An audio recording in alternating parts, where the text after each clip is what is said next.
All right, WriCampia, time to head on over to the dining hall. It is our final dinner at WriCampia 2021. See you there.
There we go. Excellent. So we are so excited to be here with you all discussing WriCampia 2022, which is going to happen from August 22nd, Monday, August 22nd through Thursday, September 1st, 2022 at Independent Lake Camp in Thompson, Pennsylvania.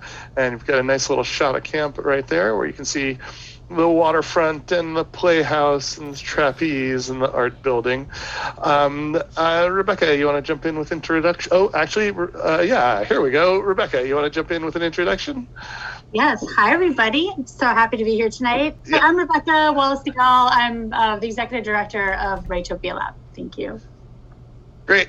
And I am Jeremy Wallace-DeGaulle. I am the Chief Operations Officer at Writopia Lab and one of the camp directors. I am going to get to play Dungeons & Dragons with a whole bunch of your kids.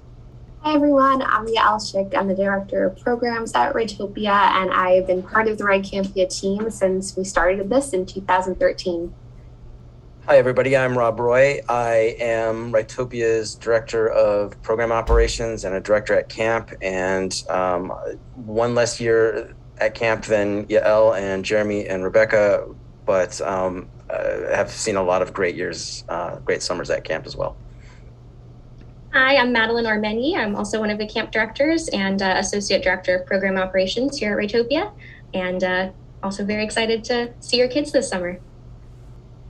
Hi, my name is Malcolm Knowles. I'm head of the songwriting program here at Writopia Lab, and I'm also in charge of Upper Camp Boys while we are there at camp, and had all of our songwriting activities as well.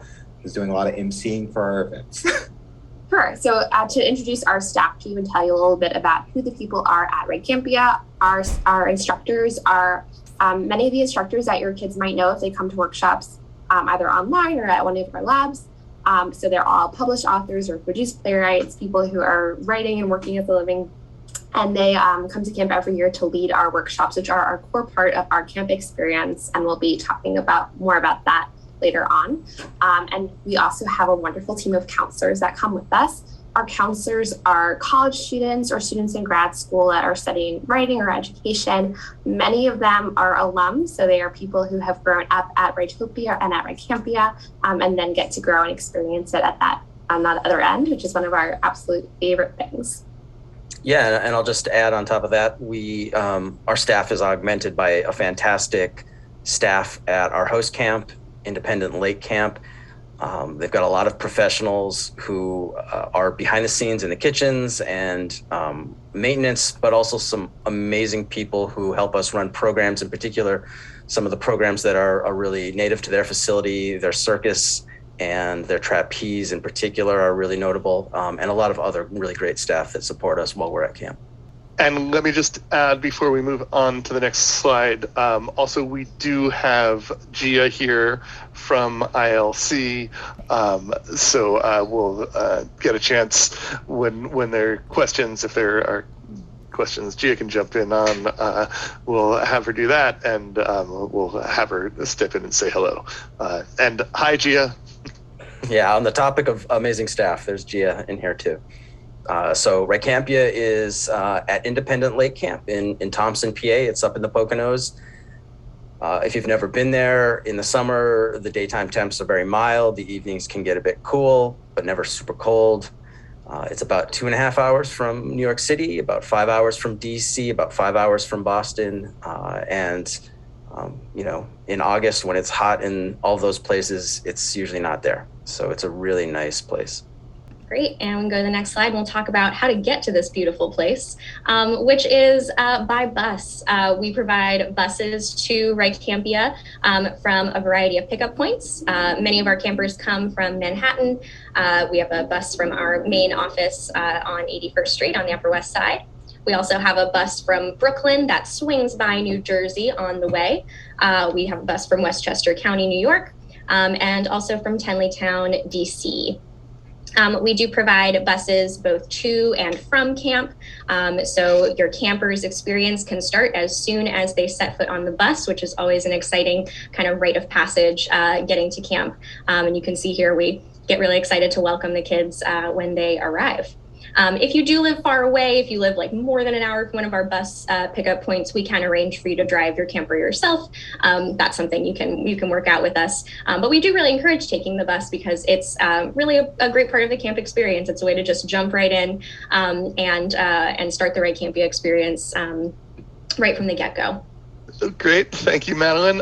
This is the map of Independent Lake Camp, and there are sort of two sides to campus, Lakeside and Elkview. Elkview's up a hill a bit, but we do that walk all the time. The first thing to talk about is the waterfront, and you guys saw all that amazing equipment in the water for us to go climbing onto and jumping off of.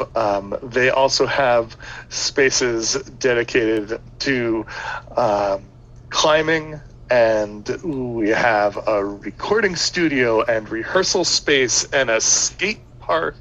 There is an area for, I saw the wave, Malcolm, thank you. And there's an area for the go-karts, and there's a circus area, which is different from the trapeze area. There's a big building dedicated to visual arts, and there's stuff in there for ceramics and working with wood and multimedia stuff. So that's where all of their media computers are, where we do our filmmaking and the editing for those things. And then they have multiple stages. When we were looking at that first slide, there was one big building sort of just at the edge of the water there, and that is the Playhouse, which has a raked theater with lights and sound, backstage areas. There is also an outdoor stage right at the lakeside with a sound booth and an amazing sound system. And then down by the skate park and the rehearsal areas, there is another stage there down in Sound City. So definitely set up for the showcases and events that we do. Did I skip over the horseback area? Right, there's a horseback area. There are sports fields up the hill. There are basketball courts and a big gym. Of course, a dining hall and a ropes course. And the kids, it's a big campus. It's a big camp, but our campers just got to know where they were going. We had almost no issues with people trying to find a space. So that was really nice. And then I guess just to keep Gia and Rebecca happy, I should also mention that there are chicken coops with very friendly chickens around camp. We can go on to the next slide. And really quickly, somebody did notice that there is a section of camp called the Battlefields and wondered what that is. Great question. That is where we have something called LARP, which is live action role play. Jeremy, do you want to speak more about that? Yeah, sure. We didn't do a whole lot of this last summer, but we may do some more of that. But ILC has some amazing foam weapons that we get to use to very lovingly beat each other up with in an organized fashion. And I saw the storming of the Bastille last summer. Right. No, quite entertaining. Back in 2019, if you guys can all remember that long ago, before the world changed a bit, we would typically have about 220 campers per summer. This past summer, camp was smaller due to the travel restrictions and the state of the world and coming into some COVID protocols.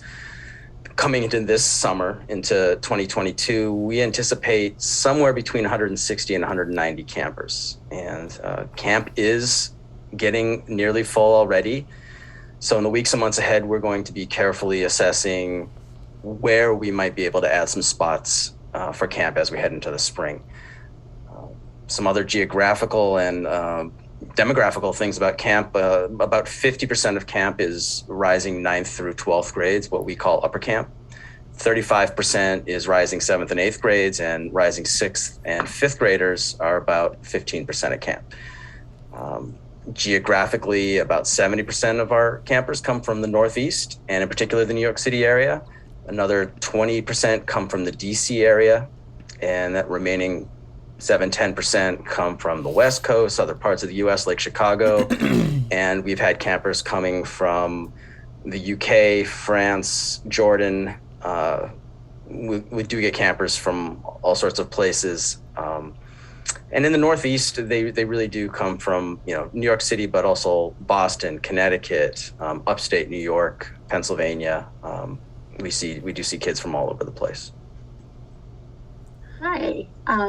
So our workshop experience, this is what attracts our campers to us first and foremost. Are in the mornings, our kids are broken up into groups of 9. Every single day they meet with their same workshop peers. And there's a maximum of 9 writers per group. These are multi-genre environments. So there are kids working on the first day, they'll say, I want to work on fiction for the next 2 weeks and complete 2 short stories. Someone else will say, I want to work on my portfolio of poems.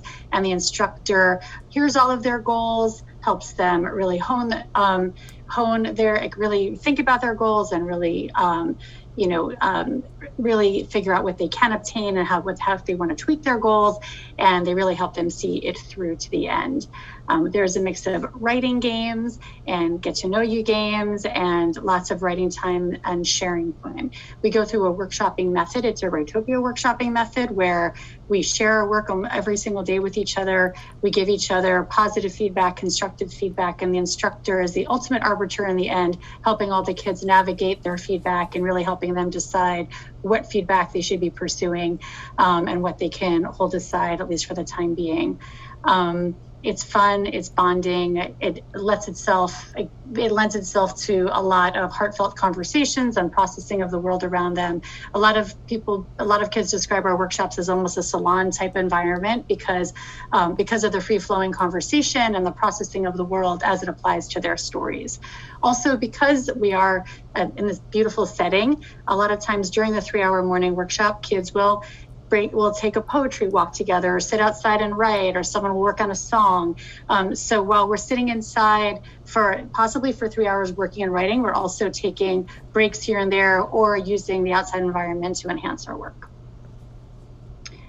And on the next slide, you'll see that we do a lot of one-on-one work. It's a perfect environment where we can make appointments with our kids. We can say, okay, you know what, let's talk more about this during rest hour. Let's talk more about this during evening electives. And all over camp during elective times and during workshop time, you'll see different counselors or assistant instructors or instructors or an author who's there to talk about historical fiction. You'll see them all around camp having one-on-one conversations.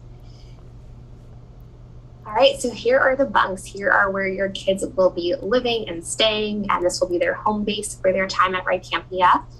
Bunks are typically between 8 and 12 kids. Those are grouped by age very closely, so you'll typically be with other campers in your exact rising grade. We also do bunk by gender. There is a gender-inclusive bunk that kids can opt into. And bunks are further grouped by division. So if you're in elementary school, you're in what we call lower camp. If you're in middle school, you're in what we call middle camp, and high schoolers are in upper camp. So within the larger camp community, you also have these further subgroups to have your smaller communities with. Bunks have 2 counselors per bunk, and many bunks are adjoining. So you'll see that there's 2 bunks that then share a back half. There's always bathrooms and showers. I know sometimes people are unsure about that. They don't have to go outside to use the bathroom or to shower. That's all in there. And like I said, the bunk is really their home base. We really work to make it a safe and welcoming space for every kid. We spend a lot of time helping them connect as a bunk and as peers, so they really form that tight-knit, wonderful little family at camp.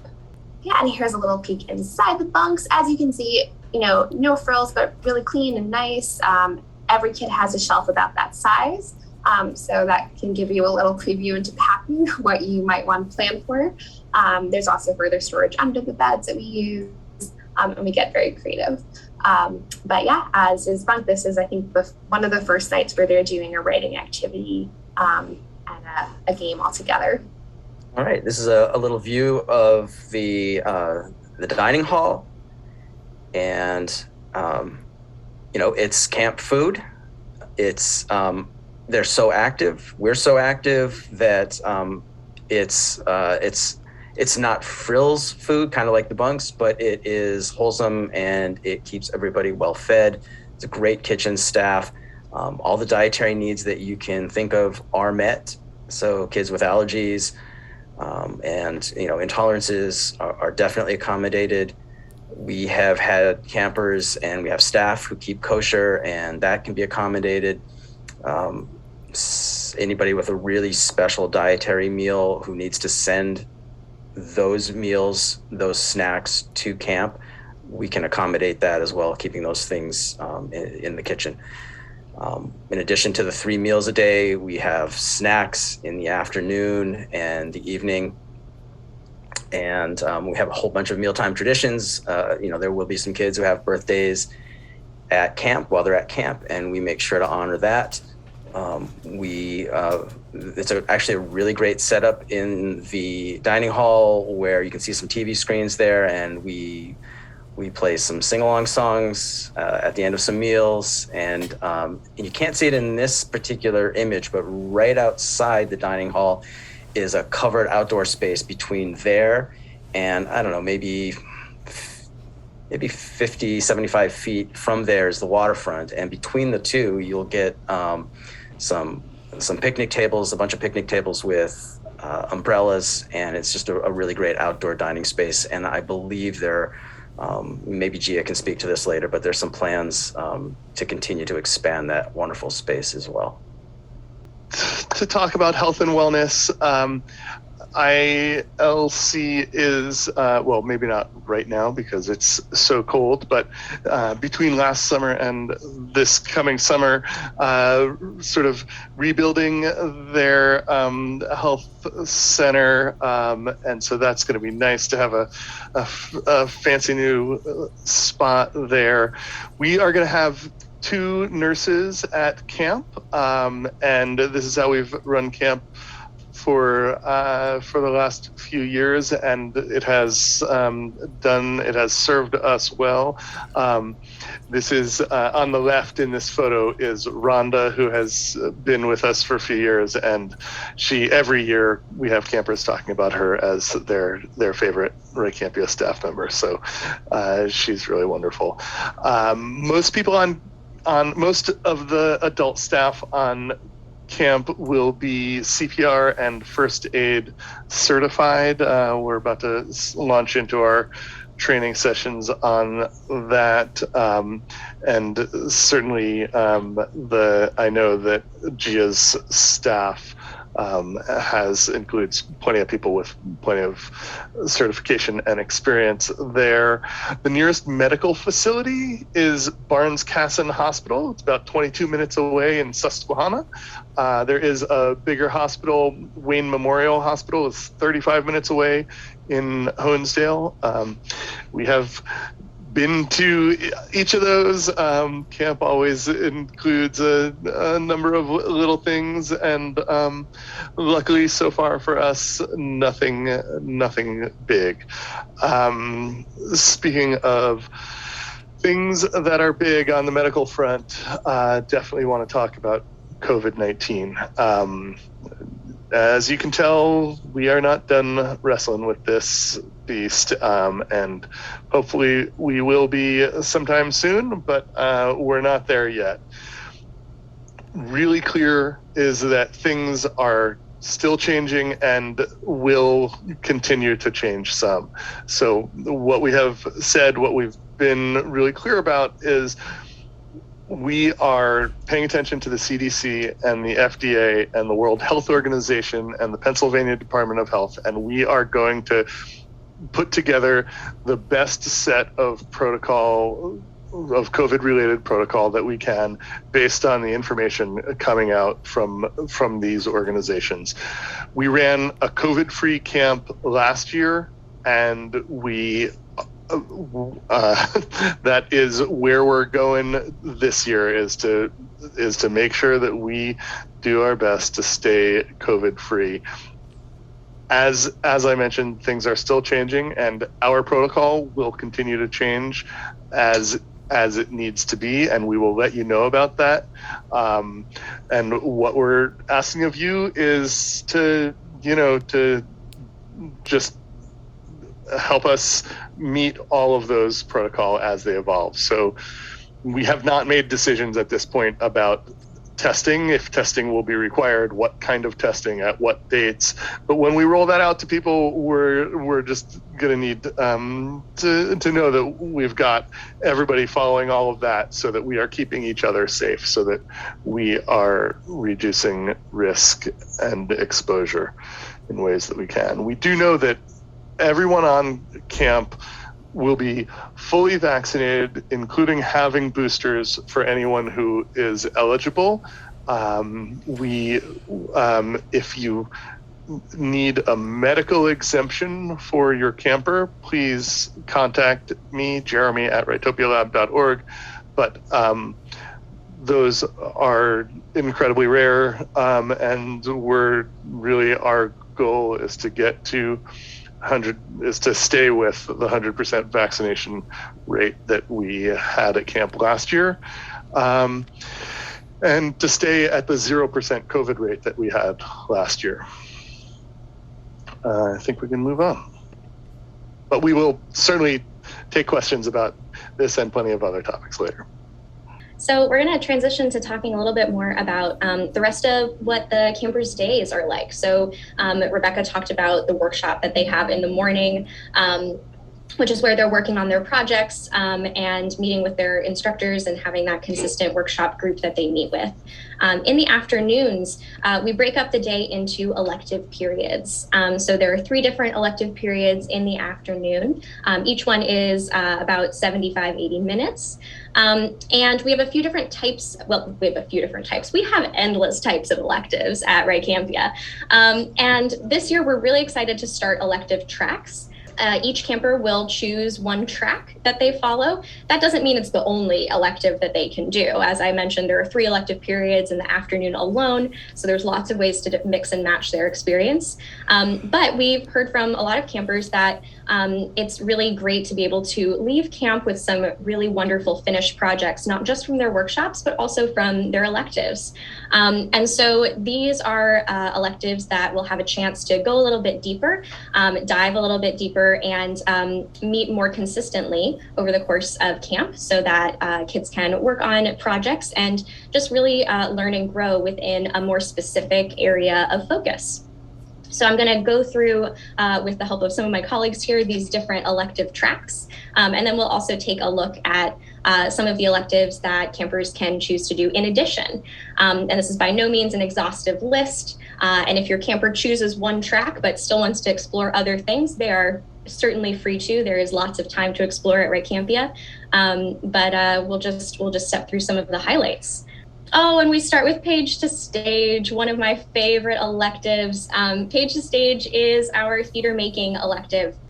It's run by my colleague Matthew, who is a truly phenomenal instructor at Writopia, and he and the rest of our staff on the Page to Stage track will lead the group of campers throughout the entire process of writing an original play, which usually ends up being a musical as well. So this last year, the campers co-wrote as a group, co-wrote a full-length musical about a retirement home and the theft of a jar of molasses. It was wacky, it was wild, it was touching, it was moving, it was musical, and it was really fantastic. And at ILC, we're lucky to have, as you can see, an actual theater with a light board and sound booth. We had some kids who really got into the more technical aspect. We were able to do the lighting design and do some set decorating. So really taking the kids through the whole process of coming up with an idea for a play, writing it, putting it together, acting, designing, directing. There's really something for any kids of any theatrical persuasion to get involved, and it's a really joyful, culminating experience at the end of camp. Circus and trapeze track, something that I'm very, very excited for. I'm a very circus-oriented person. But so the circus trapeze track is wonderful. It's one of the more unique aspects of camp that we have now that we have moved to this new location. It is wonderful. You have the, of course, standing trapeze that we have in the actual circus that the kids will practice on. But then there is also the flying trapeze that you can see on the right here that is right next to the lakeside that the kids are also able to do.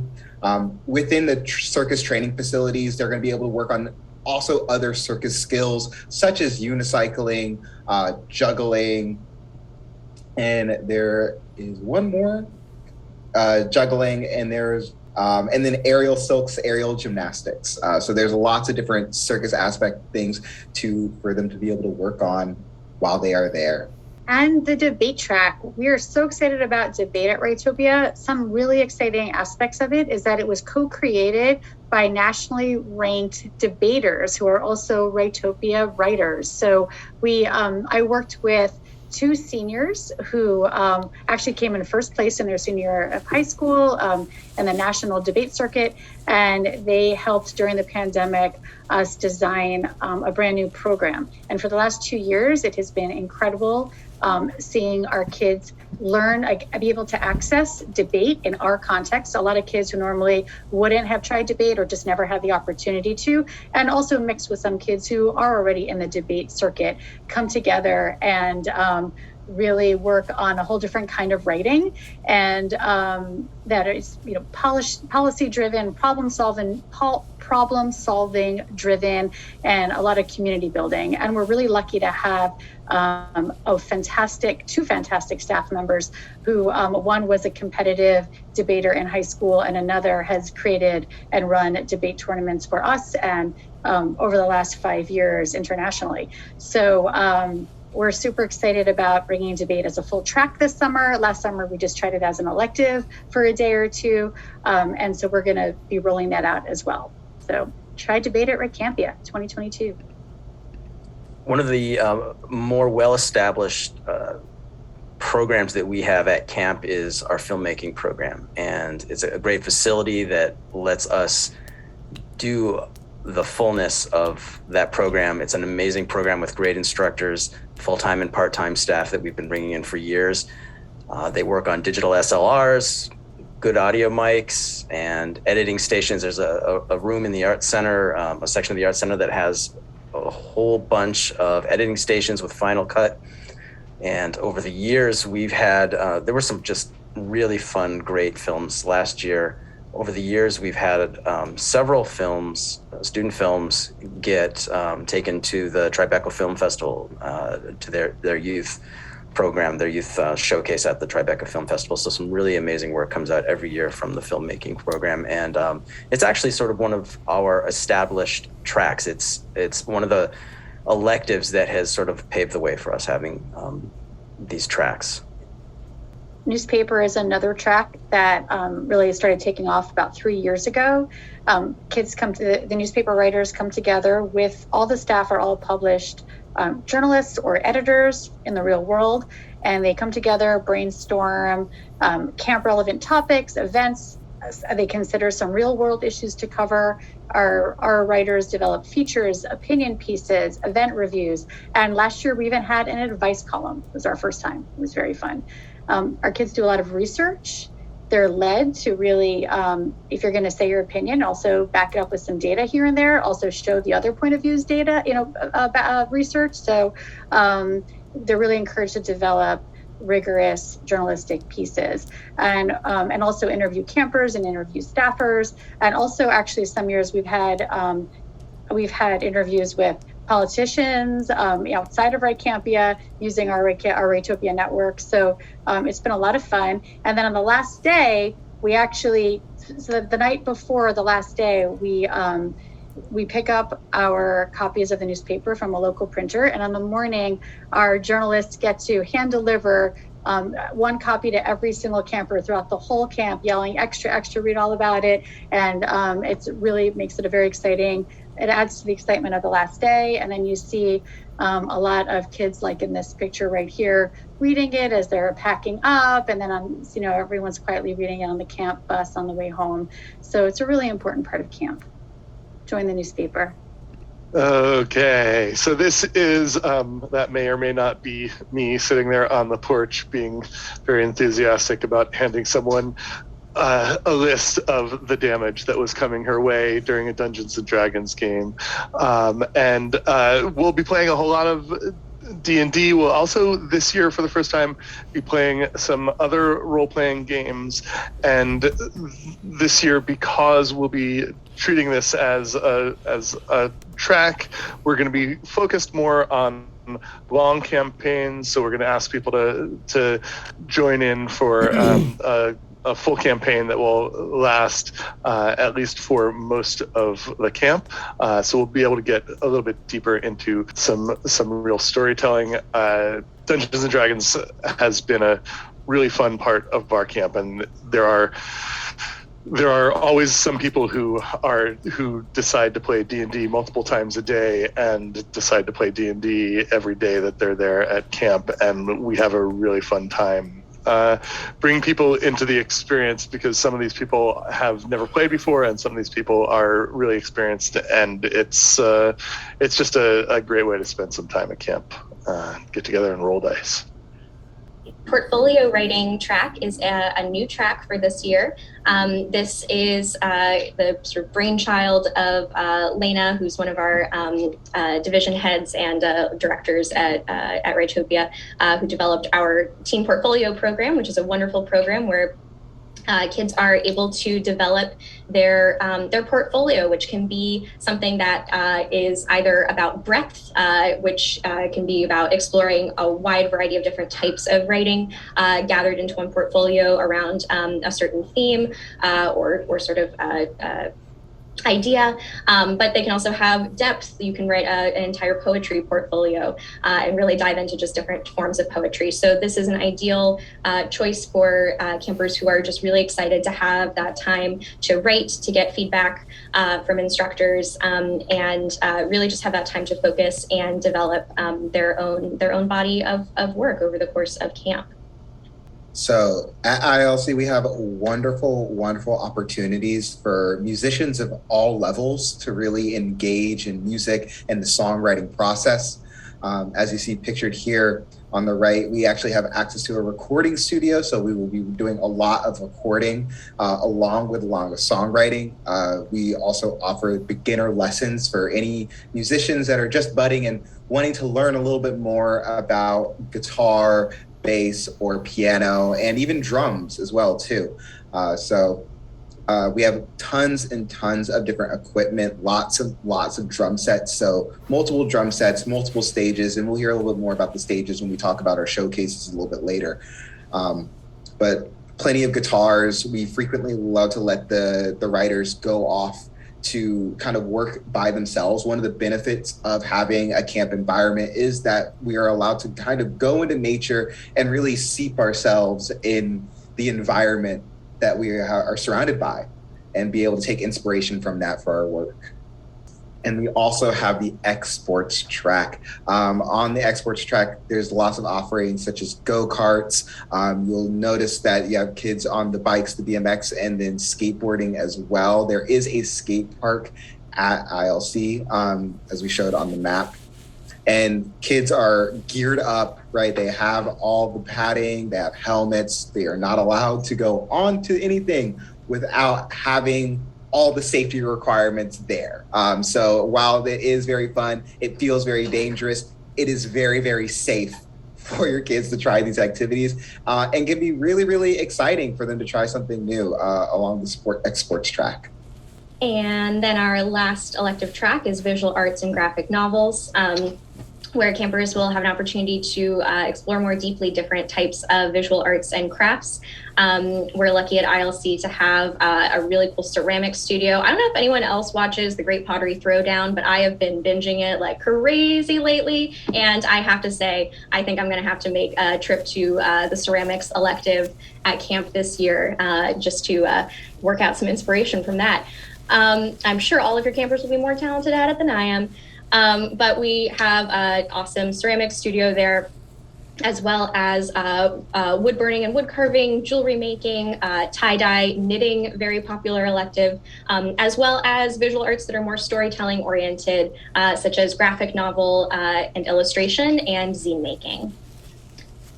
And as we mentioned, and someone asked a question about how campers choose the different electives. And so again, we have 3 different elective periods during the afternoon. So campers will have their main elective track. So the ones that we've talked about, but all of those will also have other opportunities for campers to just try it. So if campers want to do ceramics just for one day, that's also will be available.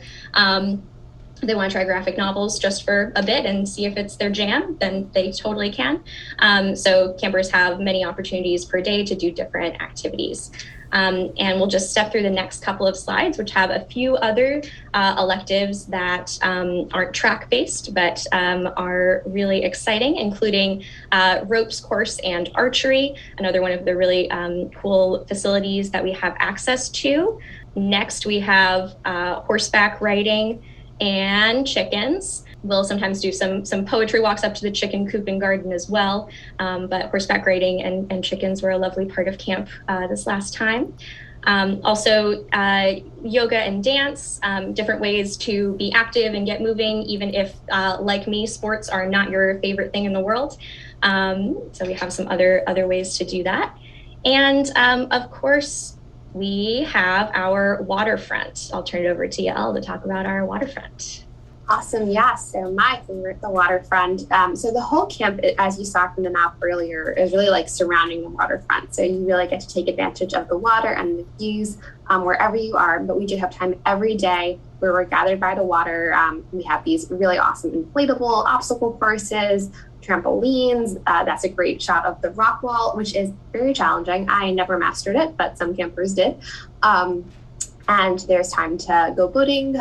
There is an area closed off that you can see in the first photo where kids can swim.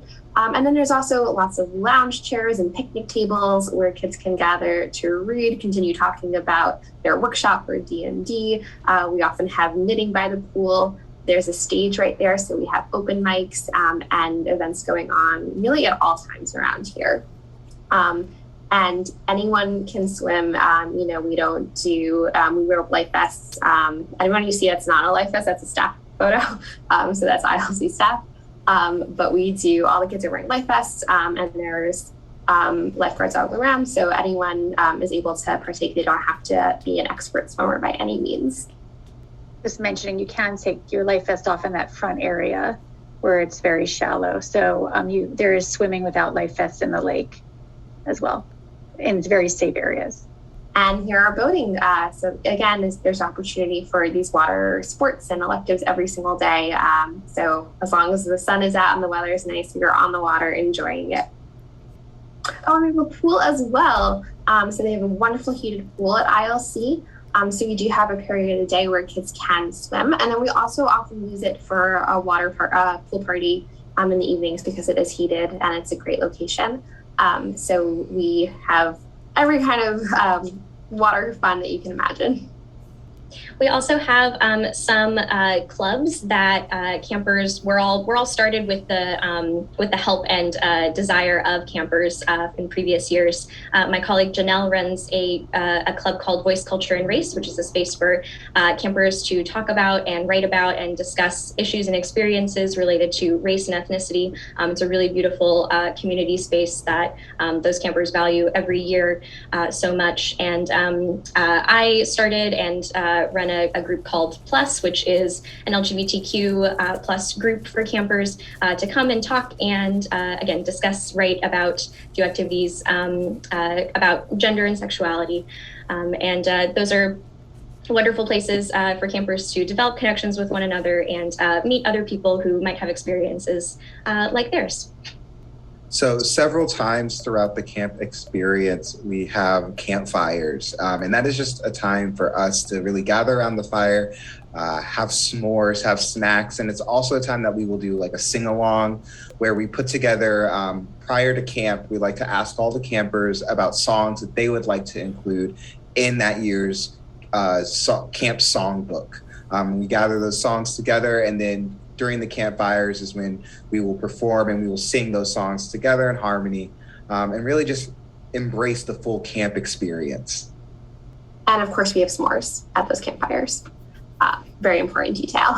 In addition to campfires, we have a variety of other evening activities. So every night, the day ends with an evening activity, either for the whole camp altogether, like our dance party, as you can see on the left, like the scavenger hunt that we do.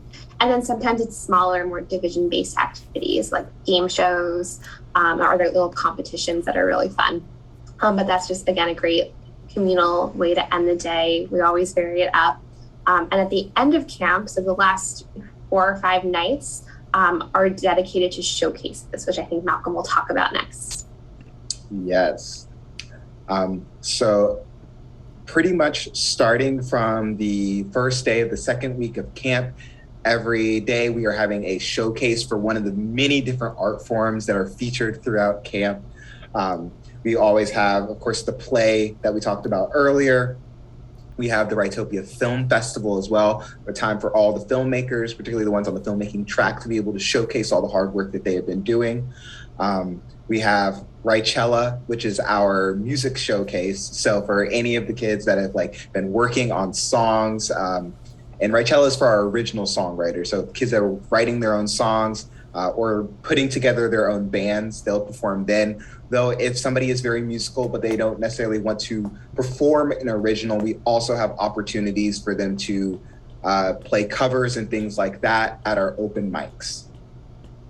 And there's also, of course, at the very end of camp, the Thursday before we leave, we have the reading, where it is a time for everyone to showcase all the hard work that they've been putting in workshop the last 2 weeks, and read a piece then.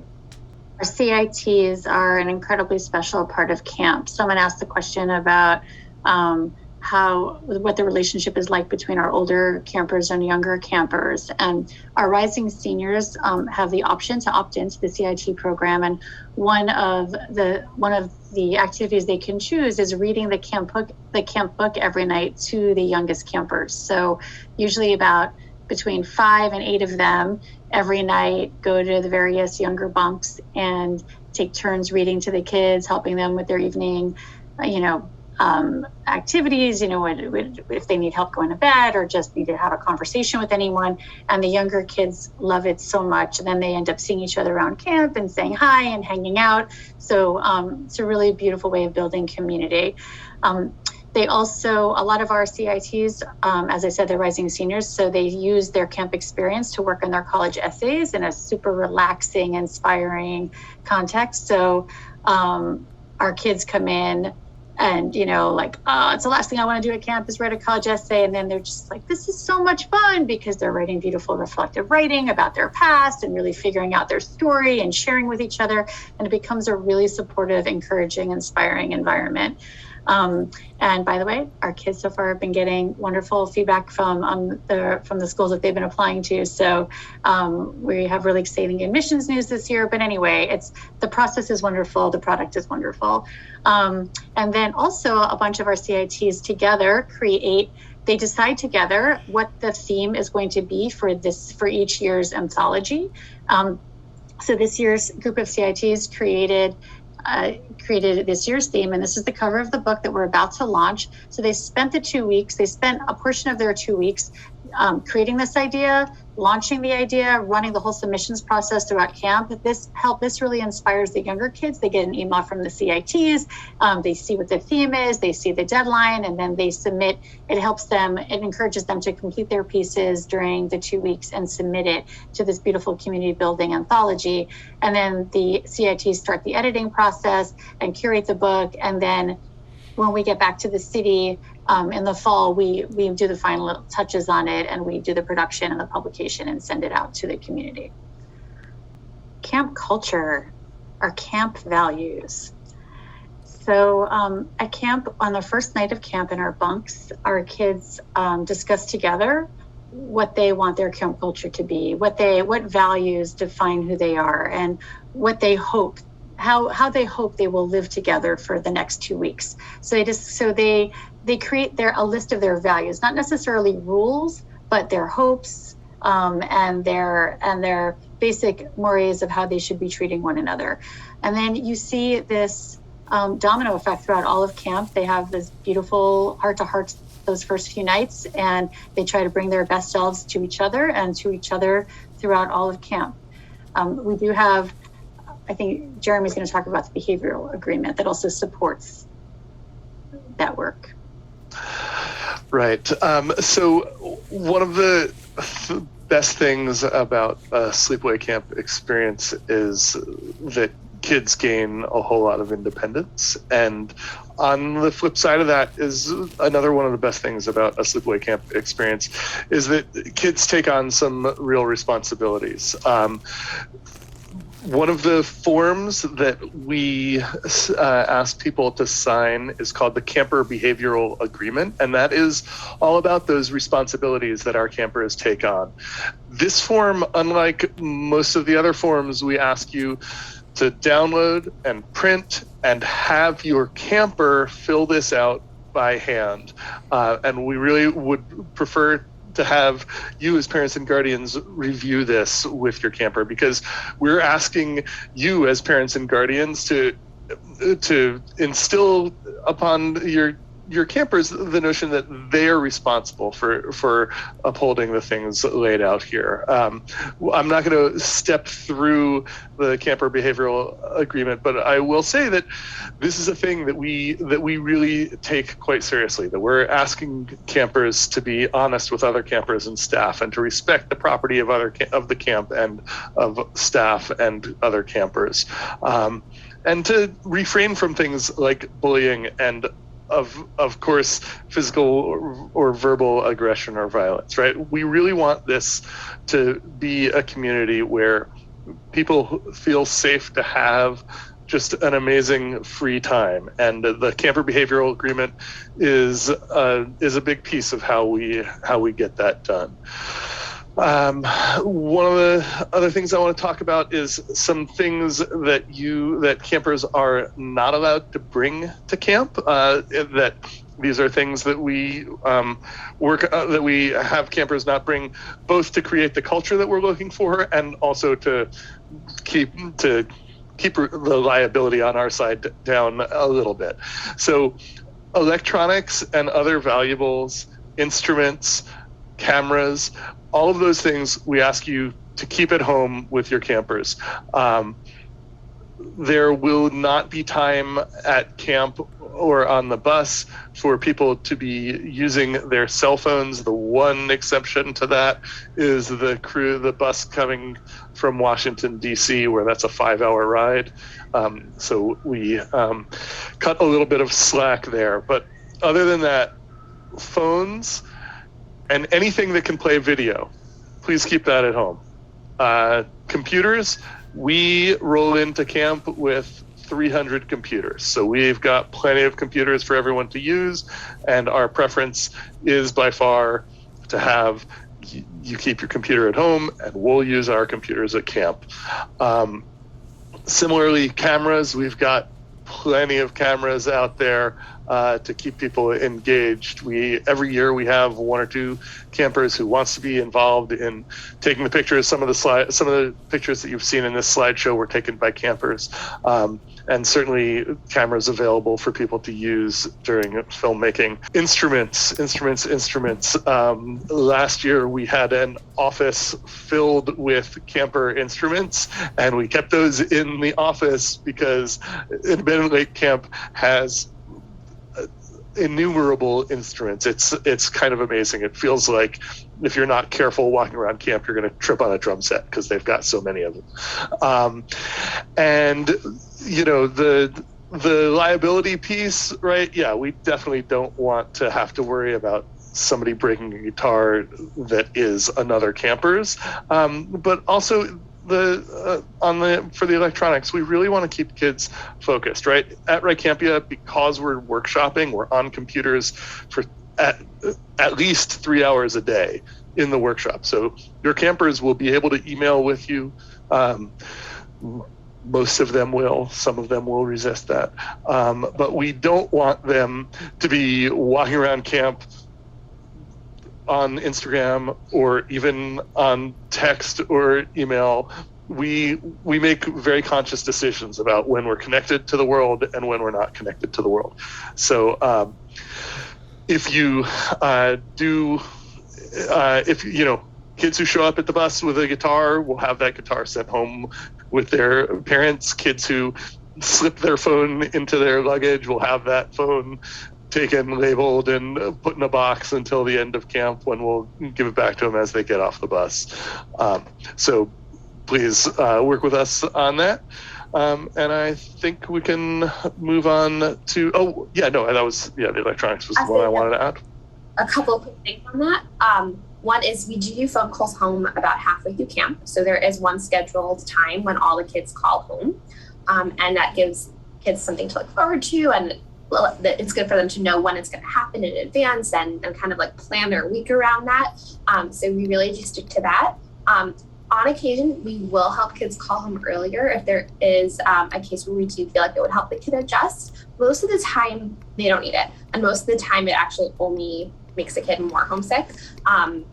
We have dealt a lot of first-time campers. For the majority of campers, WriCampia is their first sleepaway experience. So this is something you're extremely familiar with and we're extremely used to. So we know how to handle those first few nights away. Our counselors are well-trained in that, and we are there to support the kids. And again, I think I can really say 9 times out of 10, those kids don't need to call home. But every so often, we will reach out to you if a kid is having a harder time sleeping, or we do feel like a nighttime phone call might help.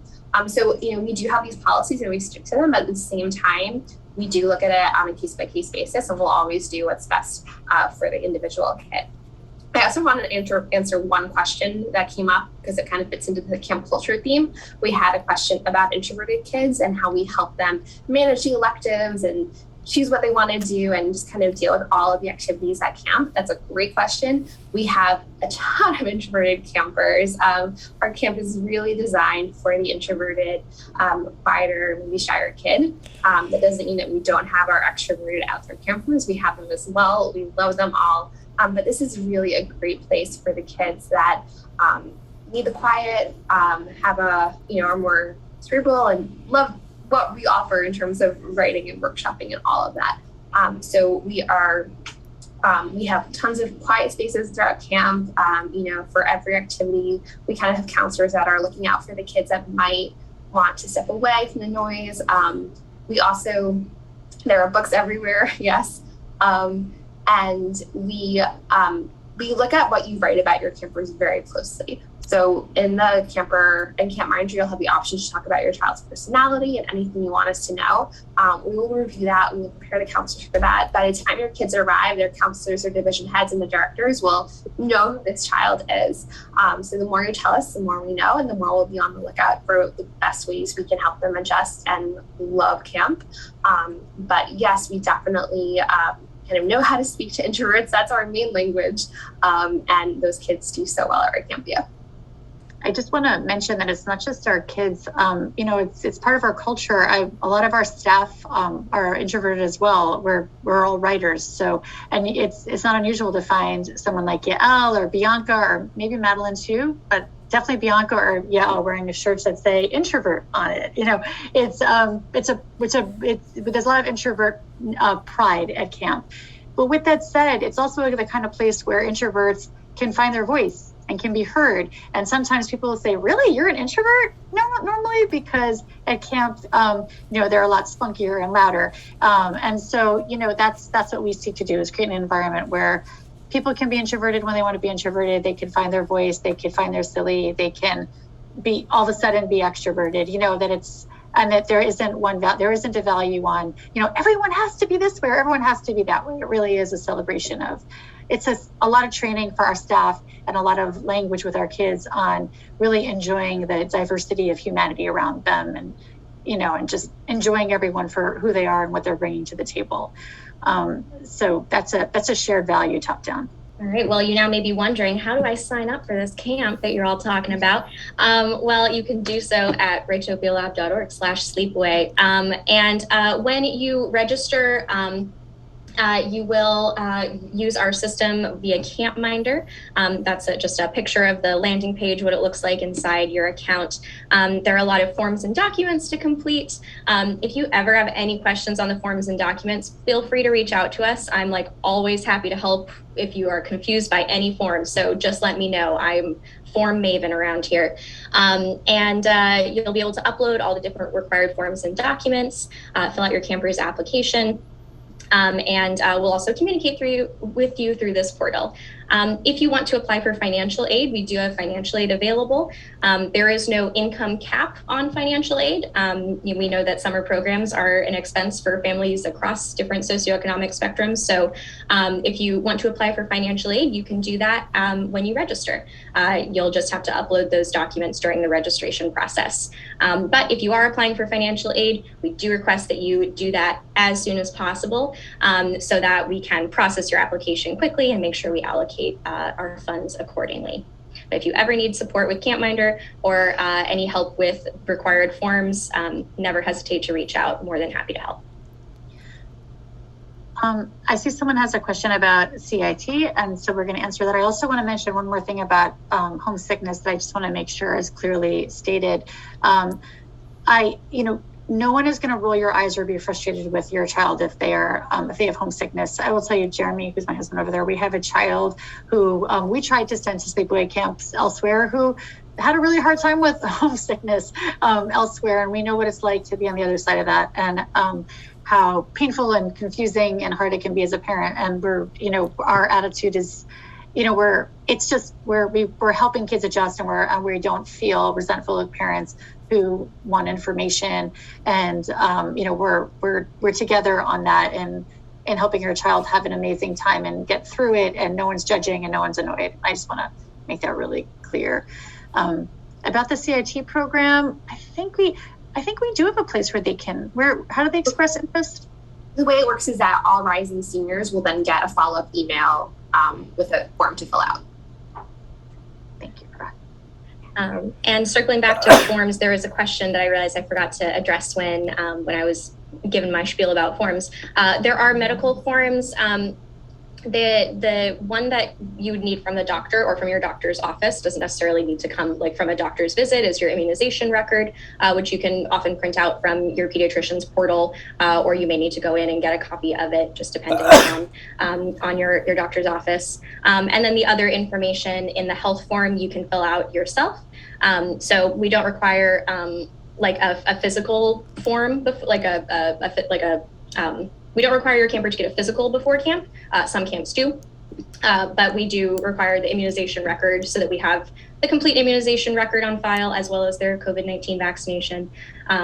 So those are all in CampMinder as well.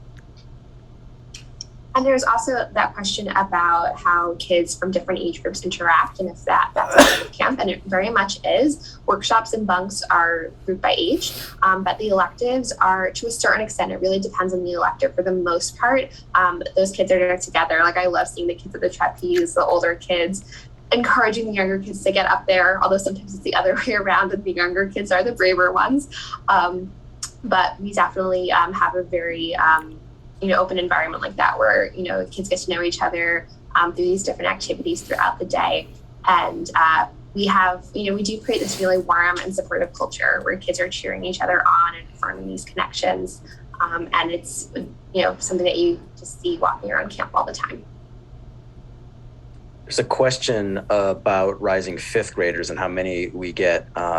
In past years, pre-pandemic years, we would have enough of them to be at least a workshop together. And they would be in the lower camp with the sixth grade, the rising sixth graders as well. This year, with our numbers a little bit tighter, they're already waitlisted as they come in for fifth graders.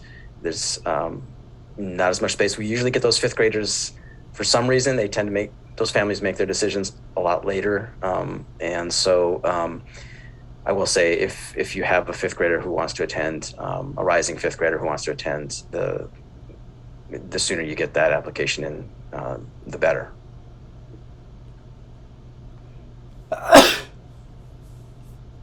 And I think we can open it up to any other questions that you all have. There have been great Q&As coming in. Some of them we've typed answers to, and some we've spoken about. But any other questions that we can answer for you? And really, is no such thing as a silly question, as a question that's too small. You get them all. We totally understand.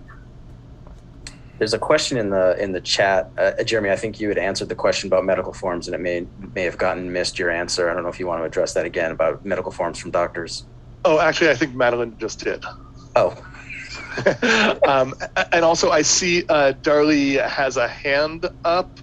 I don't know I know there was a question that came in from you. I don't know if that addressed the one with your hand up. Looks like it did. And then there was a question about devices.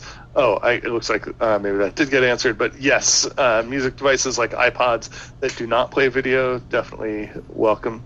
If you can find a used one somewhere. We're going to create the market for them. Yeah. There's a question, Jeremy, about from Talita about if somebody tests positive while at camp. Right. So, yeah. So here's what will happen. If we were to be in the situation where we thought that someone at camp might have COVID, what we would do is we would first do a rapid test. Rapid tests come back rapidly, right? So in 15 minutes, 10 minutes, we'll get the result from that. We're not going to call you right then, even if it's positive, because there are some false positives that come with rapid tests, and it only takes 10 minutes. So we'll run a second rapid test. And if that one comes back positive too, then we will be in touch right away. And what we will do is we'll then keep that kid away from others and masked, and we will do a PCR test. And depending on, and so much will change. I don't have questions as to whether or not it will change. So much will change between now and then in terms of what's the fastest way to get a PCR result. It may be that driving to Susquehanna, to the hospital there, to Barnes Cason, will be the fastest way. It may be that doing a PCR swab at camp and then having someone drive that to Brooklyn, where the lab that we used last year for the bulk of our testing is the fastest way. But by the time camp is happening, we will know what the fastest way is, and we'll do a PCR test the fastest way possible. And we will let you know about the answers there. If the PCR test comes back positive, then the camper is going to have to head home, which means we'll need you to come out and pick up your camper. That we have, we will have a bunk or a building of some sort set aside for a place to isolate someone who we think is positive or we know is positive. And we will then look into the state of things in terms of, do we need to test other people? Do we need to isolate other people? The good news is, because everyone is vaccinated, even being around them without masks, we know this is changing with Omicron, but even being around people without masks is not a sure thing to being positive, but we have seen Omicron getting from person to person much more quickly than previous variants. So mentioned again, that. I just want to mention that last year we went through our COVID protocols again in a webinar before camp, much closer to camp. Like right now, we're, Jeremy is answering your question kind of based on what's going on now, kind of based on the past, but truly, we will have rigorous we will have very clear protocols. We do not want to become a super spreader, and we want everyone to stay safe. And we also, we want really science-based, data-based policies that are effective, and so we're very communicative and very transparent, and we will. I think right now it's just sort of hard to answer those questions because things are changing so much, but we will have another discussion about this closer to camp where we share what our protocols will be in those contexts. Right, absolutely. And I see a couple of questions coming in about somebody who lives in DC and is planning to bring their camper home early. I'm going to answer that question in sort of the two parts that it was put out there. So the first piece is, most DC schools are starting before WriCampia ends, and so we have made a special carve out for those campers that there's a way to end camp after I forget if it's 7 or 8 days. Somebody help me there. And so we can adjust tuition for that. They'll be leaving on the Sunday, Jeremy. Leaving on the Sunday, thank you, Rob. And there will be, we believe there will be, are we sure of this? There will be a bus back to DC that day, yes, because we know we've got a good number of campers coming up from DC. So there will be a bus back to DC.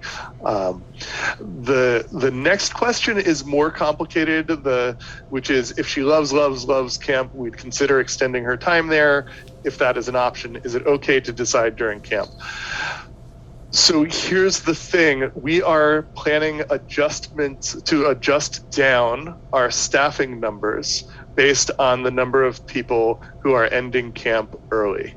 So what I think is going to make more sense is to assume that your camper is going to love being with us, because that's generally what happens, and that it is going to be hard for us to make that adjustment in real time, just because we may be closing down a bunk. We almost certainly will be closing down a workshop, and so our preference certainly would be to figure that out before camp starts.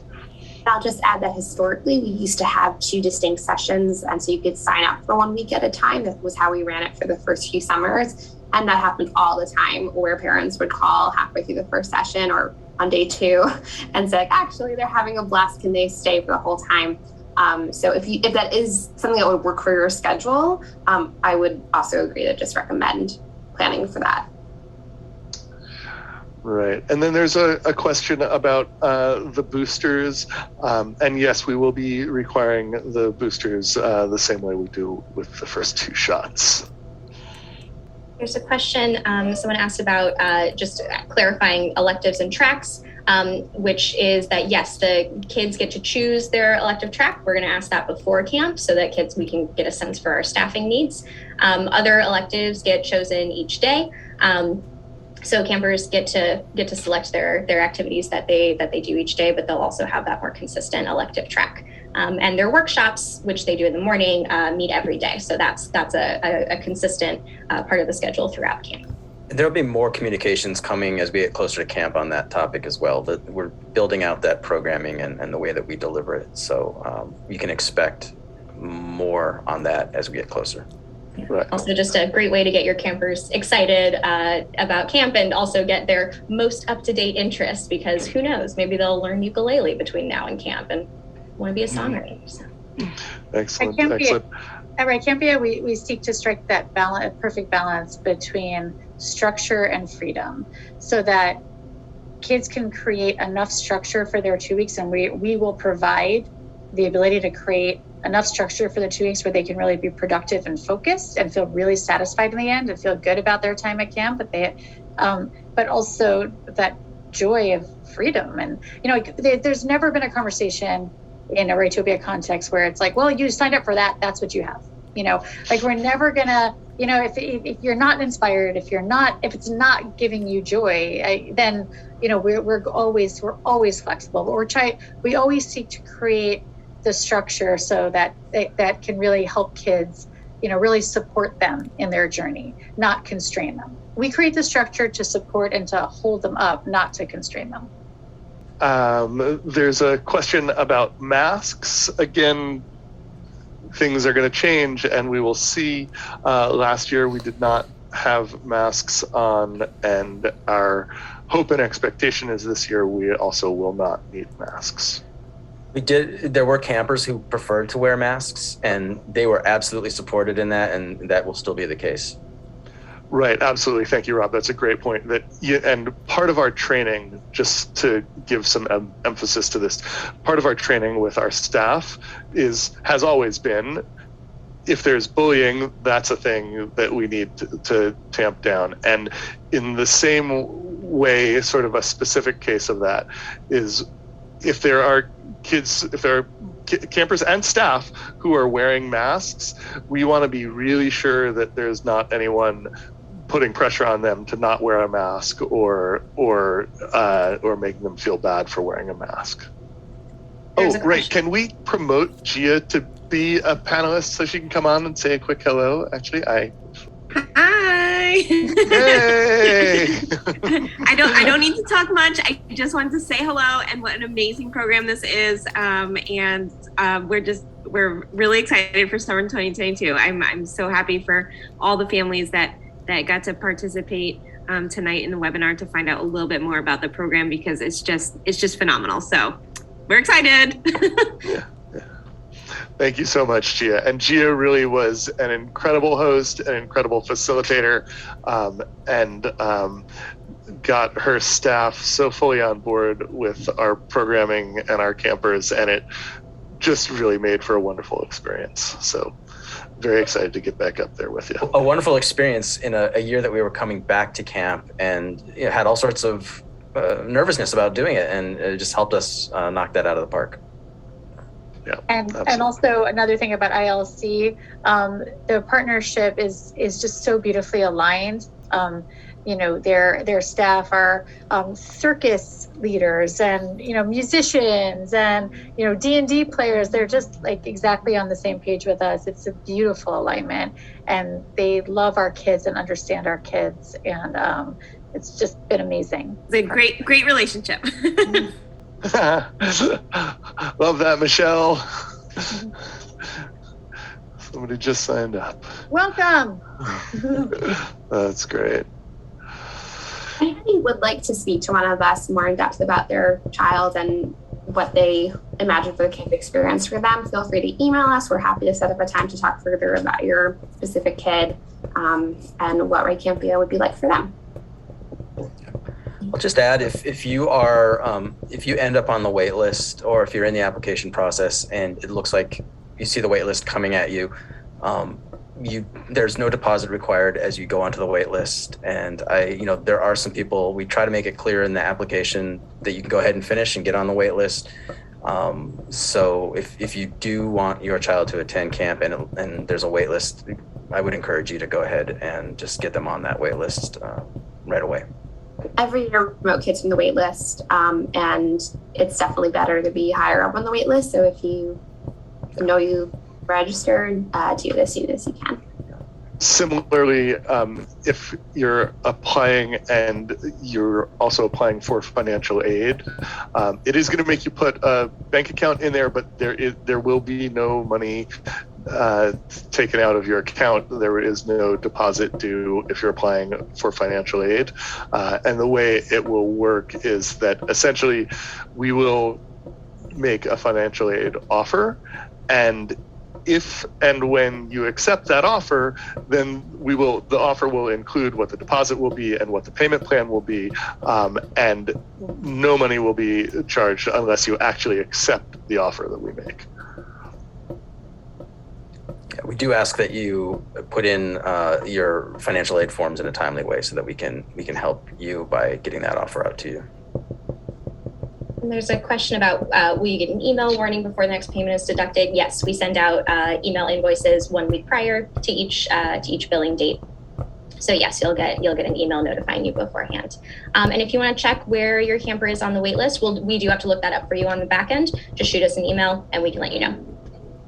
Thank you all so much for being here tonight. It was wonderful to get to talk about camp. Every time we talk about it, we get more and more excited. Just cannot wait to welcome back returning campers and welcome new campers to our midst as well. We're really excited. Great, and thanks for jumping on, Gia. Really excited to be doing this one more time. Hi, everybody. Thank you so much for coming. Have a good night. Great. Have a great night.